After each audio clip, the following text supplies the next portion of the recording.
Salut les amis, c'est Timena et bienvenue dans cette vidéo où aujourd'hui on va voir ensemble 10 lieux méconnus du grand public qu'il faut aller voir au Japon.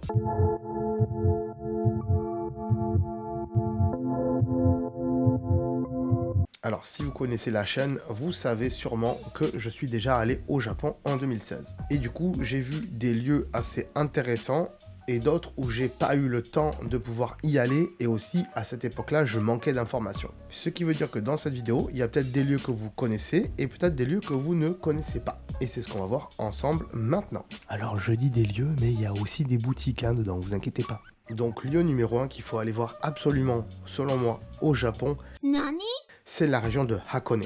Alors surtout si vous aimez la montagne, Hakone est une ville dans la préfecture de Kanagawa, à 80 km au sud-ouest de Tokyo. Nichée donc à flanc de montagne, cette station thermale est très prisée des touristes, et surtout pour ses sources d'eau chaude naturelle. C'est donc une région où il y a beaucoup de onsen, et c'est donc une région qui, vous l'avez compris, est pas loin de Tokyo si vous voulez faire des onsen naturels et que vous êtes pas très loin de Tokyo. La région est aussi connue pour son lac qui s'appelle le Hashi. D'ailleurs, depuis ce lac, par temps clair, on peut y voir le mont Fuji au loin. Pour moi, c'est une région que j'aime beaucoup puisque je l'ai faite en 2016. Si vous y allez, essayez de prendre un hôtel avec des onsen à l'intérieur de l'hôtel. Essayez d'aller au lac aussi puisqu'il y a un tori qui est magnifique. Il y a beaucoup de gens qui se prennent en photo là-bas. Il y a un cable car, il y a un téléphérique. Alors il faut absolument prendre le téléphérique. Moi, je ne l'ai pas pris en entier parce qu'à l'époque, je ne pouvais pas. C'était fermé. Et tout en haut, il y a une boutique de souvenirs dont j'ai pas pu aller et je le regrette énormément, donc n'hésitez pas à y aller. Et en plus il y a des œufs qui sont cuits avec de l'eau du onsen et qui sont noirs. Deuxième lieu, c'est la ville de Nara. Nara, c'est une petite ville située dans la région du Kansai qui est à seulement 42 km de Kyoto. Donc à partir de Kyoto ou d'Osaka, vous pouvez y aller en train. Reconnue pour son patrimoine historique, c'est l'ancienne capitale du Japon. Et la caractéristique de la ville de Nara, c'est qu'il y a des cerfs et des biches en liberté. Il y en a plus de 3000. Et oui, parce que là-bas, ces animaux, ils sont sacrés. Il y a des gens qui leur donnent à manger, les voitures s'arrêtent pour les laisser traverser. Bref, vous l'aurez compris, la mascotte là-bas, c'est le cerf et les biches. C'est aussi une ville où je suis allé en 2016 et honnêtement, c'est magnifique. Il y a aussi le temple aux 3000 lanternes, qui est très joli à voir et à découvrir. Et n'hésitez pas aussi à vous balader dans la ville, ce que je n'ai pas du tout fait et je le regrette énormément. Et ne faites pas seulement les parcs et les temples. Et c'est très rigolo de voir tous ces cerfs en liberté. Troisième lieu à voir, et là je pense que c'est un peu plus méconnu des touristes, c'est le temple Amano Iwato, situé dans la ville de Takashio, à Kyushu, dans la préfecture de Miyazaki. Ce sanctuaire est dédié à la déesse Amaterasu, qui est la déesse du soleil. Ce sanctuaire est surtout connu pour les milliers de petites pierres empilées. Donc ça, c'est un lieu que je suis jamais allé voir et j'aurais adoré, mais en même temps, il est un petit peu loin, comme vous pouvez le voir sur la carte. Et il n'y a pas vraiment de train pour y aller, apparemment il faut prendre des bus, donc renseignez-vous bien avant. Dans la même région, on trouve le lieu numéro 4, qui sont les gorges de Takashio. Donc imaginez-vous voguer paisiblement à bord d'une barque au cœur d'une gorge volcanique et profonde, où juste à côté il y a une cascade qui forme un arc-en-ciel. Alors ces gorges sont vraiment magnifiques. Là aussi j'ai pas pu y aller à l'époque puisque j'étais pas dans la région, mais voilà, vous pouvez louer des barques et comme ça vous promenez dans les gorges qui sont vachement encaissées et ça c'est hyper cool à faire. Le lieu numéro 5 est un petit peu classique, mais il y a beaucoup de gens et surtout des touristes qui ne le connaissent pas. C'est le parc Universal Studios. Le parc Universal Studios Japon est un parc d'attractions donc à thème. Il est ouvert depuis mars 2001 et il se trouve dans la baie de Tokyo, non loin de la mer. Dans le parc Universal Studios, vous trouvez un tas d'attractions dédiées aux productions hollywoodiennes, mais pas que. Alors son succès ne dément pas puisque c'est le deuxième parc le plus visité du Japon après le Disneyland de Tokyo. C'est un parc que j'ai pu visiter et si vous êtes fan d'Harry Potter, alors là faut pas hésiter à y aller. Il y a une reproduction de Préolard ainsi que la boutique d'Ollivander où vous pouvez aller acheter vos baguettes. Alors vous pourrez pas vous balader à l'intérieur même de Poudlard parce qu'ils l'ont pas reconstruit à taille réelle bien sûr. Mais vous inquiétez pas, Poudlard est là, ils l'ont miniaturisé et à l'intérieur il y a une attraction. N'hésitez pas aussi à aller visiter les toilettes parce que les toilettes du parc Harry Potter ils sont magnifiques. Depuis peu aussi dans le parc Universal Studios il y a une extension dédiée à Mario et il y a pas mal d'interactivité dans cette extension. Mais bon, il y a plein de vidéos sur internet qui en parlent, où des gens vont le visiter, donc n'hésitez pas à aller voir ça. En tapant Parc Mario Osaka, vous devrez trouver facilement. 6e lieu à aller visiter, et là aussi il se trouve à Osaka. Nani?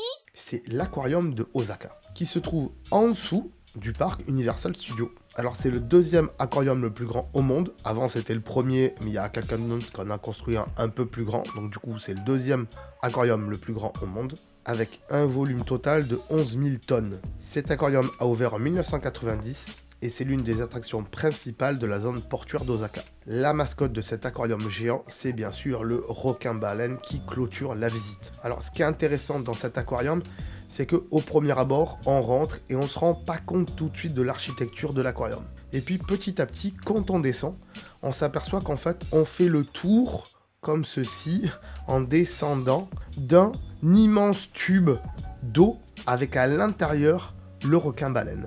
Donc ça, c'est un truc que j'ai découvert tout à fait par hasard en étant à Osaka et en voyant des brochures. Et vu qu'il était pas loin de mon hôtel, eh bien j'y suis allé. Alors à côté, vous avez un petit centre commercial qui est assez sympa. Il y a un Lego Store en plus dans ce petit centre commercial. Donc si vous aimez les aquariums, ça vaut vraiment le détour, allez-y. 7e lieu à aller voir, et là on va retourner du côté de Tokyo. Nani? C'est le temple Gotokuji, appelé plus communément le temple au chat. Ce temple est situé dans l'arrondissement de Setagaya, au sud-ouest de Tokyo. Ce temple attire donc les visiteurs pour son hôtel dédié aux manekineko, donc les petits chats porte-bonheur. Alors il y a des centaines de statues de petits chats tout blancs et rouges à l'intérieur de ce sanctuaire, et c'est vachement cool à visiter. Alors si vous aimez pas les chats, bon bah passez votre chemin, mais c'est quand même un temple très connu de la culture japonaise, puisque les manekineko sont des petites statues porte-bonheur que beaucoup de japonais ont dans leur établissement, puisque ces petites statuettes sont connues pour porter chance pour tout ce qui est argent. Ça c'est un lieu que j'ai pas pu visiter malheureusement, mais voilà, le jour où je retournerai au Japon, j'essaierai d'y faire un tour parce que ça doit être vachement cool à visiter. 8e lieu à visiter, et attention, là c'est très dur à prononcer, et désolé, mais je vais certainement écorcher le nom. Nani? C'est le temple Zenirai Benten.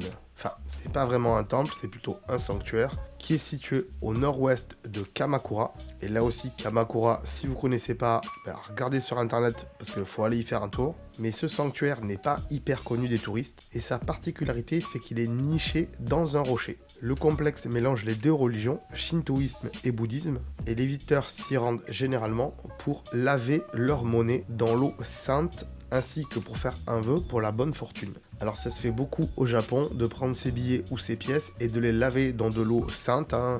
Nous on appelle ça de l'eau bénite, et en général ça apporte la bonne fortune. Ici, comme vous pouvez le voir, le temple est creusé dans la pierre, et à l'intérieur donc vous pouvez laver votre monnaie. Là aussi c'est un lieu où je suis pas du tout allé, et il faudrait que j'aille visiter ça, ça doit être vachement cool à faire.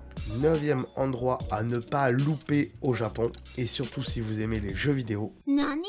c'est d'aller à la boutique de Nintendo qui est le Nintendo Shop. Alors cette boutique se trouve dans un endroit en face d'un Pokémon Center. Donc là le Pokémon Center, pareil, c'est une boutique dédiée aux Pokémon. Et le Nintendo Shop, lui, est bien sûr dédié à tout ce qui est Nintendo. Alors vous ne trouverez pas de Pokémon dedans, puisque la boutique est en face donc. Mais voilà, vous allez retrouver plein de goodies Mario, plein de goodies Splatoon, plein de goodies Animal Crossing, Zelda et compagnie. Donc n'hésitez pas à y aller. Si vous aimez l'univers Nintendo, faut pas du tout il faut pas du tout hésiter à y aller. Il faut surtout pas oublier d'y aller même. 10e endroit à aller voir absolument si vous êtes à Tokyo, Nani?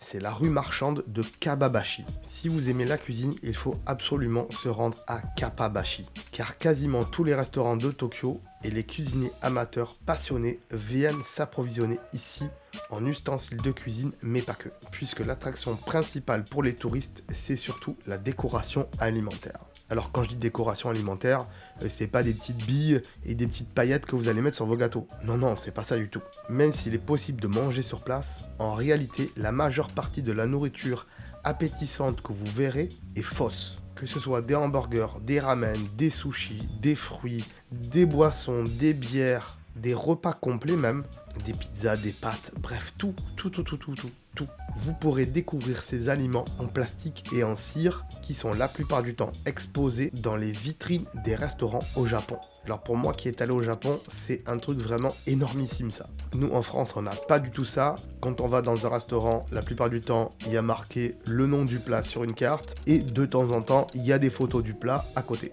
Mais au Japon, pour que ce soit plus appétissant et pour que vous ayez envie de rentrer dans le restaurant, eh bien devant le restaurant, dans la vitrine, il y a des plats qui sont fabriqués en cire. Et tous les restaurants vont se fournir dans ces magasins de Kappabashi. Et vous savez quoi? Vous pouvez même en acheter pour vous et les ramener en souvenir. Alors moi malheureusement j'ai pas pu y aller quand j'y suis allé et je le regrette énormément. Alors vous pouvez aussi retrouver ce genre de produit dans d'autres magasins au Japon, notamment les Don Quirote. Mais voilà, le mieux c'est quand même d'aller à Kappabashi, il y a beaucoup plus de choix. Attention, petit bonus, et oui, il y a un 11e lieu à faire absolument auquel il ne faut pas oublier. Nani?